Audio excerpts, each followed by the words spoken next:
slam dunk. Kareem swing left, right hand, 12-footer, good! You can make a serious, strong argument that the greatest player of all time is Kareem Abdul-Jabbar. The guy was incredible, and if you total it all up, he had a career that nobody will ever match going forward in basketball. Jabbar moves. That was a phenomenal move. You can't create another Kareem Abdul-Jabbar. He's one of a kind. He's top 5 All-NBA player ever, period. He was the dominating center of his era, but he may have been the dominating center of all time. Kareem with the rebound. Swings the hook. Skyhook. Shoot it down. The big chicken's got him covered. Kareem did it so well for so long that he has to be remembered as the most unstoppable single force in the NBA. Championships and records and all that stuff, you just were never going to forget it. Proceed with the operation.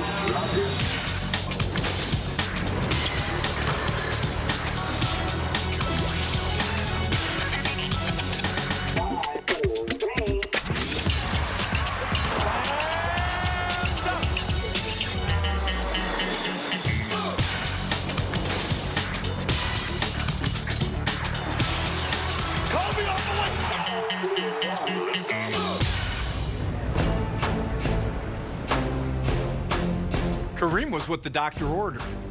He had an unstoppable shot, the sky hook.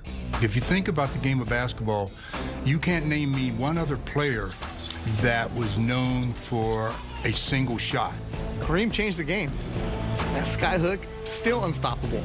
Every single kid in Southern California would go in the backyard and try to work on that sky hook and miss. Kareem hits again with a sky hook. Wherever he went, championships followed.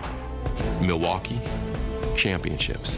LA, championships. Here is Kareem Abdul-Jabbar. The retirement in the rocking chair, he loved it. You just remember him in the rocking chair, and I was like, that old man's getting ready to get out of the rocking chair and bust your butt. LA comes to Boston and wins the world title. You know, we took it, we came right in their backyard and took it. That's nice. He brought it, man, every single game. And he was just the captain, man. He was our leader, and we got behind him, and we stayed right behind him, and he took us to the promised land. Kareem Abdul-Jabbar, one of the greatest players in NBA history. 19-time All-Star, 6-time NBA MVP, 2-time NBA Finals MVP, 6-time NBA champion. The accomplishments and accolades go on. And over the next hour, we'll count down the top 10 moments of Kareem Abdul-Jabbar's legendary Lakers career. We began our countdown after the iconic center's amazing NBA career ended, with Abdul-Jabbar being inducted into the Basketball Hall of Fame in 1995.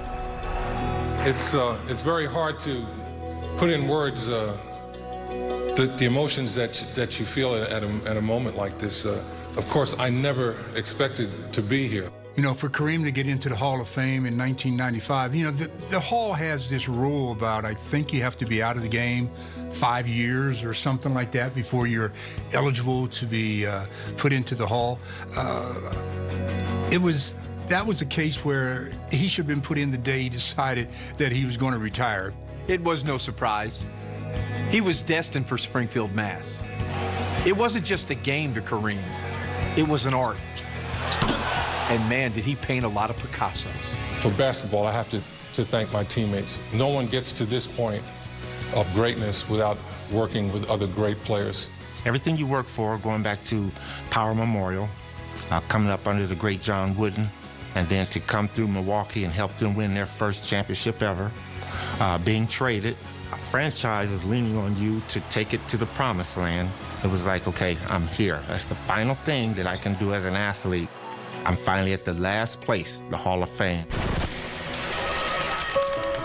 My mom and dad really should be up here giving this talk, because without them, without the foundation I got from them, I would not have achieved anything in life. The Hall of Fame ceremonies and the whole trip there was tough in that my mom was ill. She wasn't feeling too good. It's the last trip that we made together. Even though it was a great honor and it was great to have that quick an entry into the Hall of Fame, it's still, when I think about it, there's a lot to it that is bittersweet. I think for anybody who goes to the Hall of Fame, it's the bookend You have the beginning of your career in high school, and then you flow through a great career with many ups and downs. That's the last award or recognition that you're going to get in the game. And I feel like a piece of him, me, as well as the rest of the players, were in there with him. It just goes without saying that Kareem and Hall of Fame go hand in hand. Continue to love the game. It's the greatest game in the world. Thank you so much. Moving on from being enshrined in Springfield, Massachusetts, to being immortalized in downtown Los Angeles. Our number 9 moment, the unveiling of the Kareem Abdul-Jabbar statue in Star Plaza, outside Staples Center. Kareem Abdul-Jabbar is not a real emotional guy. But I think the day that he got that trophy in front of Staples Center, I think we saw a slightly different side of Kareem. Kareem always had sort of an unusual relationship with fans. I think Laker fans always realized how great Kareem was, and they always loved him as a player. But I think they really started to love and appreciate him more after he retired. And then especially when he ends up getting that statue, I think everybody came to realize just how much Kareem meant to them as a player and as a person. Talking to him before the ceremony, he was just jittery, you know, and at the same time, just talking. And it's funny because for a person who doesn't talk a lot, and especially small talk, he was running his chops. He was one that really was happy that that day and that moment was actually coming, and now he was actually living in that moment. It is time to start the ceremony. The man of the hour, the man of the day, the man of the year, Kareem Abdul-Jabbar.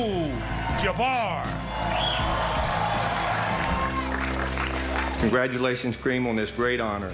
Your family, fans, and friends will forever be reminded of your greatness. I can't wait to see the statue. There's a lot of things, Kareem, that you already know how I feel about you, and you know how your teammates feel about you. We love you, man.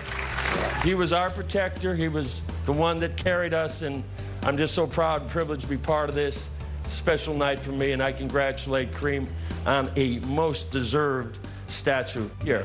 And thank you so very much. He's affected so many teammates' lives to all be present. It's then your actions do your talking. And so it's really something that, you know, we all basically had said the same thing. You know, we're happy to see this moment come. Kareem, thank you for allowing us and taking us on a ride with you. 9 times to the finals in 12 years, 5 championships. It was all because of your great leadership. So if I could have all the guys come on over here. You just saw pure jubilation in him. But he seemed genuinely appreciative of getting this token, gigantic token, of his, what he did for the game in front of Staples Center. It was a big day for him, it really was. When the countdown rolls on, from the spotlight of the silver screen. We laughed about that because I was saying this guy hardly ever talks to us, and here he is in a major motion picture. To winning awards and championships. Coach Riley, Kareem, congratulations to the Lakers, the city of Los Angeles, and all your fans. Which moment will top our list? I'm gonna jump in your arms 81 more times. Find out as the top 10 Kareem Abdul-Jabbar moments returns. Welcome back to the top 10 Kareem Abdul-Jabbar moments. The #1 center in Lakers history has to be Kareem Abdul-Jabbar. His numbers are mind-boggling. At number 8 on our countdown is one of Kareem's most memorable off-the-court moments, his cameo in the 1980 comedic hit, Airplane. You know, Kareem's extremely smart. He's a history major, you know, extremely well-read.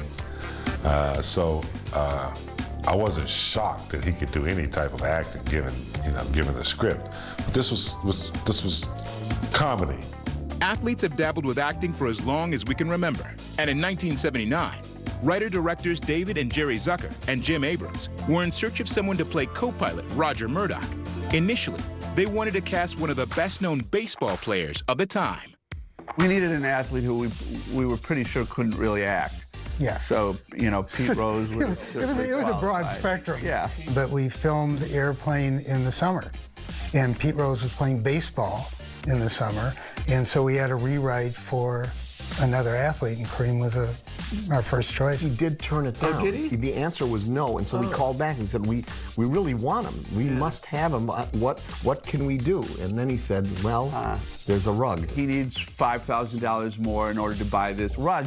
And I remember thinking, you know, that's the best line I've ever heard from an agent. But we really wanted Kareem, so we didn't nickel and dime. We just made the deal. And a few months later, there was an article in Time magazine with Kareem standing before his rug that he bought for the exact amount of money that we had paid him.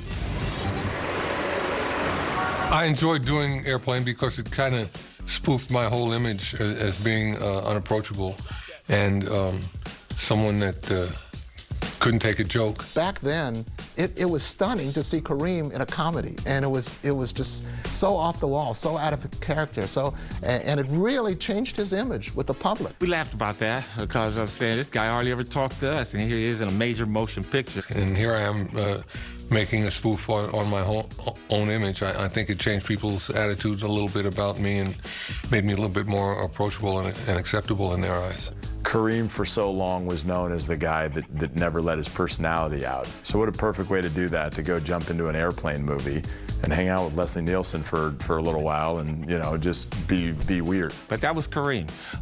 He had a whimsical side of him, really funny side when it was brought out. And he took things, you know, Magic brought it out every now and then. Pat Riley would bring it out in the drill or something. But it was there. And the fun part about it is it was great to see him come out and be really himself, as opposed to that person that's stoic and has to kind of like hold a certain kind of image. No, it's remarkable that since Airplane, Kareem is barely remembered as a basketball player anymore.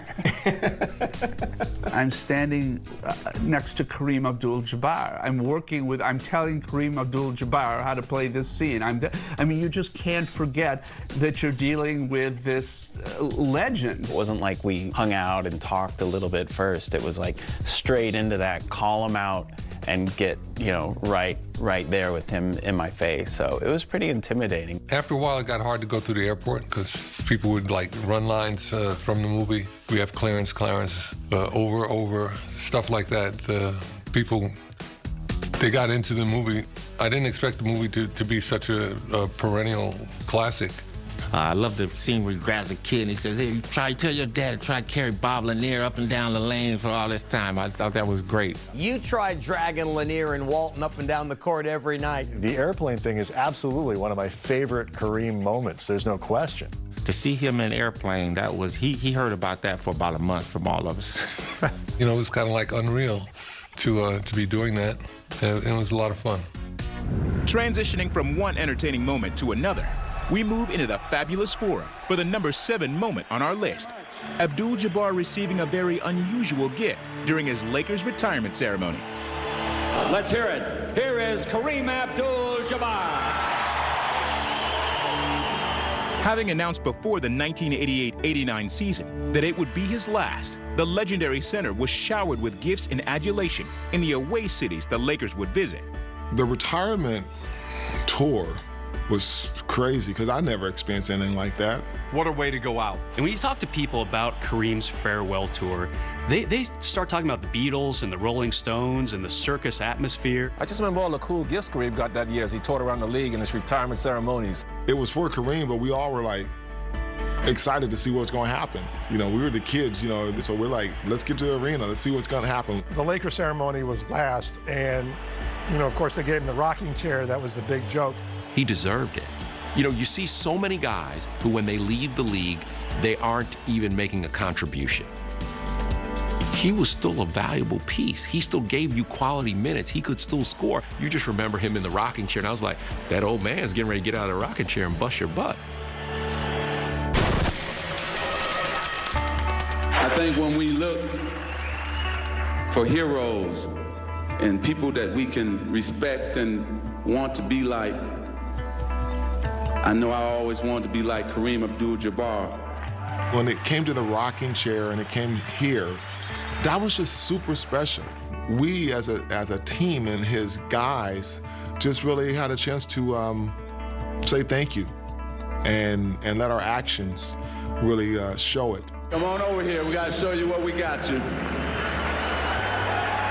Since you've been carrying us on your back for all these years, we decided to get you something that can carry you. Here are the keys to your new Rolls Royce. Pat Riley had everybody pass the hat for 1/12 or 1/15 of a Rolls Royce. Even if they got a markdown on the thing, you know, it was still a Rolls Royce. It was kind of the bookend at the end of an unforgettable career. We wanted to pay homage to a man that had carried the organization for so many years and, you know, his complete package. It's a very, very touching moment, and the players showed their appreciation for not only what he did for the Lakers and their benefit, but for what he did for the game of basketball. All right, give it up, give it up. That was the time to really allow someone to smell the roses while they are able and breathing to smell the roses. But when you look at the seriousness of the retirement party and all that, you got to keep in mind that it was still the players having fun, because he gets back to the locker room and finds out that even though they bought him a Rolls Royce, he had no clothes to wear home because they had taken scissors and cut up all of his clothes. So he had to wear his sweats home. Just to show you that, yeah, we love you and we're going to keep on loving you just the way we did with all this joking. Coming up on the top 10 Kareem Abdul-Jabbar moments, the Laker legend makes a memorable first impression on the city of Los Angeles. I think Kareem was tired of being in a small market. He just had that flair and that desire to do certain things that the city of Los Angeles presented to him. Pick and roll to Kareem down the middle, and Kareem scores. Welcome back to the Lakers' top 10 Kareem Abdul-Jabbar moments. If you're going to start a list of the greatest centers in Lakers history, it must begin with Kareem Abdul-Jabbar. It's funny to think about a guy who is probably, when you total up high school, college, and his pro career, the greatest basketball player of all time. It's hard to think of that guy as underrated, but in a lot of ways, Kareem is. The number 5 moment on our list occurred after the first game of the 1979-80 season and involved the Lakers' highly touted rookie, selected with the first overall pick earlier that year. Ford sends it to Kareem. Skyhook up and good. Lakers win. It's Magic Johnson's first win. You know, I was a crazy, emotional person. Now, I run real fast. I jump in his lap and start choking him, hugging him. And Magic Johnson is out there celebrating like they just won the NCAA championship. Magic basically jumped on him and started hugging him like he was Santa Claus. And Kareem didn't know what to do. And Kareem kind of gives him the, all right, son, just calm down a little bit. You got a few more of these to go. He got me inside the locker room and said, "Rookie, don't ever do that again." It's just all this enthusiasm and just crazy over-the-top joy. And I said, geez, you know, Magic, we got 81 more games, man. If we go through the whole season at this emotional state, we'll be worn out by Thanksgiving. And I said, "Kareem, if you ever hit a shot like that 81 more times, I'm gonna jump in your arms 81 more times." The play was to go to Magic for a lob, but everybody was covered, so they just hit me and I shot it. I think I've seen the video of Magic jumping into Kareem's arms 100 times, and it never gets old. The contrast between these two guys was so interesting off the court, but on the court, it really was magic. In the way that it worked out, the way that they complemented each other, so different from how their personalities did, was a very intriguing part of the Showtime Lakers. What you saw right there was a rookie who was just happy to be there and had no idea what he was about to get started on. For Magic, I think that's what fueled him. He never tried to hide his passion or try to hide his joy. Everybody just get ready, sit back, and let's enjoy it. Magic was able to give Kareem that little spark, that little flame. I was known for not really celebrating anything, so I figured, you know, maybe I need to take a few steps in that direction, and it made it easier for me to do that with someone like him around. That season was a memorable one for the Lakers as a team, as well as for Abdul-Jabbar individually. And it's also the number 4 moment on our list, Kareem's 1979-80 MVP campaign. Kareem, you almost felt sorry for him after a while. I mean, here's this guy who's so great, and he's done so many things for so many different teams, but he can't quite get over the cusp with the Lakers. And then 1980 rolled around, and Kareem is unstoppable yet again. But now he's got some friends with him who can actually play some really, really good basketball. There's nothing like what he did. The rebounding. There are a lot of guys who've come along and have been big men who could score, but they can't defend. Kareem defended the rim. Unstoppable. I mean, the skyhook looked incredible. Just really a poetic season for a poetic player. Trying to deny Kareem the pass, but when he gets the ball there, forget it. Kareem had a great 1980 NBA Finals against the Philadelphia 76ers. He had great numbers, and then came Game 5 where he sprained his ankle. Kareem's hurt. Kareem Abdul-Jabbar is hurt. And when Kareem Abdul-Jabbar goes off like this, he is injured. I mean, this was a really, really bad sprain, like the kind of thing that most people wouldn't even be able to walk on, even with the help of crutches. And he comes back on the floor after doing this and helps the Lakers to this huge win. My ankle swelled up really bad. It hurt a lot. I didn't think that I could play on it right away. So my plan was to just try and take care of it, you know, do whatever I could in terms of icing it and getting it ready for a possible Game 7, and hope that somehow that the team could win in Philadelphia in Game 6. Abdul-Jabbar's wishes were granted as his Laker teammates, led by star rookie Magic Johnson, who started at center for the injured Kareem and tallied a game-high 42 points, won Game 6 and the NBA title, Kareem's first as a Laker. You know, you look at that one game where Magic went nuts in the finals. Well-deserved for Magic, great game for him, obviously playing out of position. But that game never would have happened. The Laker playoff run would have ended a month earlier had Kareem Abdul-Jabbar not been on that team and not been playing the way he'd been playing. Magic gets named Finals MVP, but as Magic will tell you now, it's Kareem that should have been the MVP of that series. Although he wasn't named Finals MVP, Kareem did take home the NBA's League MVP award that season. He was such a big part of that first championship that the Lakers won in the 1980s. You could almost sense a relief coming off of him if you look at some of the old videos as he talks about that first championship and talking to people who knew him from that team. A lot of burden was lifted from his shoulders, and he was really excited about that. Welcome back to the Lakers' Top 10 Kareem Abdul-Jabbar moments. People say Bill Russell's the greatest defensive center of all time and Wilt Chamberlain's the greatest offensive center of all time. Kareem was both. He was a combination of Russell and Wilt. One of the Hall of Fame center's most impressive attributes was his longevity. Abdul-Jabbar's career spanned 20 seasons, and he managed to play at a high level for that entire time, being named to 19 NBA All-Star teams. Our number 3 moment came in his final All-Star Game appearance in 1989.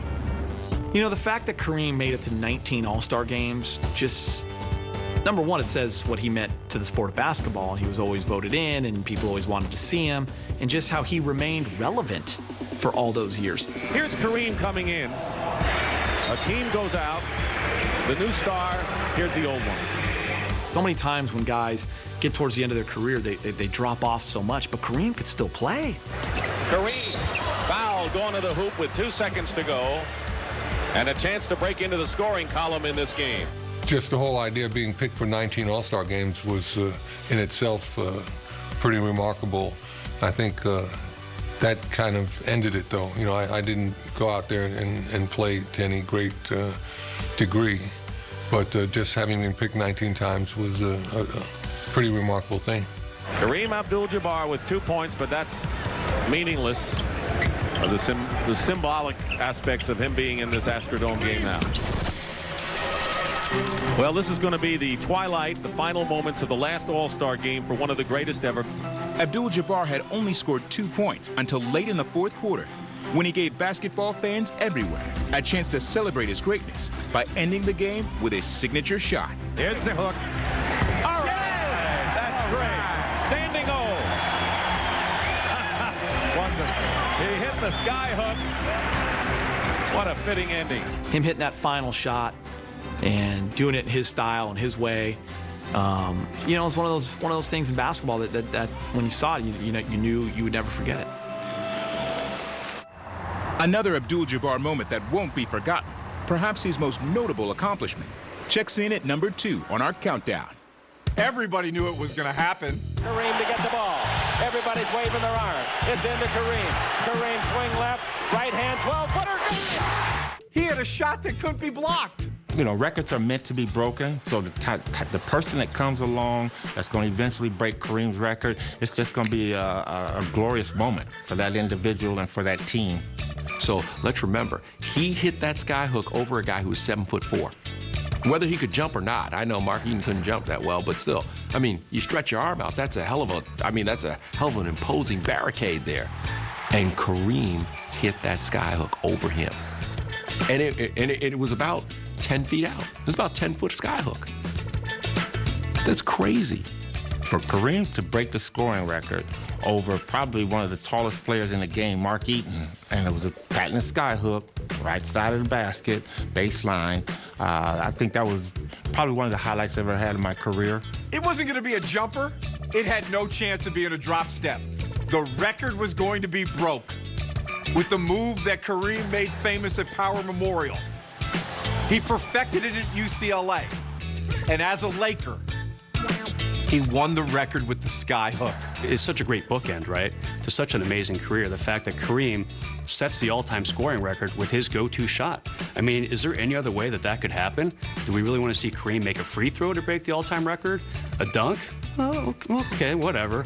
But the fact that he did it on a sky hook, that's really poetic in so many different ways. The best thing about Kareem breaking the record, Magic Johnson called for the ball. Look at the tape. Magic wanted the ball because Magic knew, as the best point guard in the game, a 6'9" point guard, that he would be known as the point guard that got the ball to the captain to break the all-time scoring record in the NBA. Magic throwing him the ball was always a pretty great moment because Magic let everyone know on that team that he was going to get the assist to Kareem. There's no way anybody was ever going to throw that ball to him besides Magic Johnson. Magic Johnson had said before the game, I don't care where I am on the court. I don't care what the situation is. I don't care what play has been called. I'm going to be the one to pass it to him when he breaks the record. Me. It's nobody else. The captain broke the record, but Magic Johnson has a memory he'll never forget. It was just so fitting that Kareem Abdul-Jabbar was going to break Wilt's scoring record. Nobody did it better for longer than Kareem. And I don't care if you're 7 feet plus. That's an unbelievable accomplishment. And to have one of the most unstoppable shots also and signature shots in the history of the game, that's pretty cool. He was the greatest scorer of all time. He had an indefensible shot in the hook shot, and he worked at it for years and years and years and hours, and he had unbelievable footwork, and he can score so many different ways. And for Kareem, from day one to the day he retired, he was able to hit shots. He'll go back left, as Chick says, swing left, shoot right. The lights are out. The party is over. And even somebody like Kareem, who could be so stoic and so inward-looking, to kind of just sit there for a second and understand, okay, wow, now I'm number one. The shot that rang the basketball bell around the world. I scored more points than anybody in the history of the National Basketball Association. That's pretty damn impressive. To my relief, I passed Wilt and done something I really thought I would never get to do. Welcome back to the Top 10 Kareem Abdul-Jabbar moments. A lot of players 30, 40 years ago wouldn't be great players today. Kareem Abdul-Jabbar would still dominate the NBA today, maybe even more so than he did 30, 40 years ago. Before the countdown rolls on, let's take a look back at how we got here. He was destined for Springfield, Mass. No one gets to this point of greatness without working with other great players. It just goes without saying that Kareem and Hall of Fame go hand in hand. It is time to start the ceremony. Kareem Abdul-Jabbar. You just saw pure jubilation in him. Your family, fans, and friends will forever be reminded of your greatness. I enjoyed doing airplane because it kind of spoofed my whole image as being unapproachable. We laughed about that because I'm saying this guy hardly ever talks to us, and here he is in a major motion picture. Let's hear it. Here is Kareem Abdul-Jabbar. I just remember all the cool gifts Kareem got that year as he toured around the league in his retirement ceremonies. You just remember him in the rocking chair, and I was like, that old man's getting ready to get out of the rocking chair and bust your butt. In 1975, Kareem Abdul-Jabbar was the best basketball player in the world. You know, he was more in tune for the city of Los Angeles. Sends it to Kareem. Sky hook up and good. Lakers win. I jump in his lap and start choking him, hugging him. He got me and said, "Rookie, don't ever do that again." There's nothing like what he did. Jabbar moves to Duncan. That was a phenomenal move. Just really a poetic season for a poetic player. Here's the hook. All right, that's great. Standing O. Him hitting that final shot, you know, it's one of those things in basketball that when you saw it, you knew you would never forget it. Kareem swing left, right hand 12-footer. I scored more points than anybody in the history of the National Basketball Association. That's pretty damn impressive. Which brings us to number 1. I personally think Kareem's greatest moment ever as a Laker would be 1985, beating Boston. You hear about rivalries all the time, but there's only one rivalry in my book in basketball that's a real rivalry, and that's the Celtics and the Lakers. The Boston Celtics were your nightmare. You have to understand the frustration that all through the 60s, all through the 70s and the 80s, the Lakers had waited their time to beat the Boston Celtics, and they thought they finally had it the year before. In 1984, they took a 2-1-game lead. It looked like it was finally going to happen, and they just couldn't get it done. There's a steal by Henderson who lays it up and In '84, we thought we were the better team. We thought we had that series, and Joe Henderson makes a great steal, goes in for a layup. That just decimated us. The leprechaun at work here at Boston Garden. It was imperative in 1985. It was a season-long obsession to beat the Celtics. We worked hard that year to say we want one more shot at them. We want another shot at them. It started out really badly, that 1985 final series between the Lakers and the Celtics, because the Lakers got blown out in the first game, what's known still as the Memorial Day Massacre, and Kareem was horrible. Parrish has beaten Jabbar up the court every single time. He had a horrible, horrible game 1. The Chief and McHale ran him off the court. Lakers are totally out of their game right now, and they're not used to this. And as a Laker fan, you are devastated because you're thinking, this is never going to happen. We could go for the rest of our lives, and we're never going to beat these guys. No contest, game 1. Give it to the Boston Celtics by a wide margin. Losing game 1 of '85 finals the way we did, the Boston Massacre, we had to really dig deep within. Pat Riley told him he was horrible. He admitted he was horrible. All the negativity came out, all the naysayers. Everybody talked about him in the press about he's over the hill, he's done, he doesn't have it. They started to throw the dirt on him, and they told him he was done, he was too old. He couldn't do this, he couldn't do that. Everybody said Kareem's done. This Laker reign is over. And Kareem took it hard. So that was, to me, the defining moment was game 1 and how we reacted to that. Getting beaten so bad on Memorial Day, we made a commitment that whatever happens, we were going to leave it all on the court. And he did something before game 2 that he had never done before, because Pat Riley forbid the players from bringing family or friends on the team bus with them to the arena. And when the Lakers gathered to go to the arena for game 2, Kareem had his father with him, and Pat Riley wasn't going to say no. And it was just something he needed. He just needed his father with him on that ride to kind of fortify him. Just wanted someone comfortable, someone that he trusted to be by his side, and he went out and had an unbelievable game 2, and the Lakers took control of that series. He came back the next game and really showed the true character and who he is as a man. He is playing like a rookie. Watch him come over on this shot to really swat it away. Fantastic. It was like Back to the Future. He took us back to, maybe his freshman year at UCLA. Kareem completely dominated. He was determined to emerge from that debacle in Game 1 and lead the Lakers to a championship. He came back in the very next game and dominated. I think that had to have been one of Kareem's most fulfilling moments. We had busted all the Boston guard mystique. We had broke down this Lakers can't beat the Celtics. He really took care of business, and we knew that we were going to win after that, after Game 2.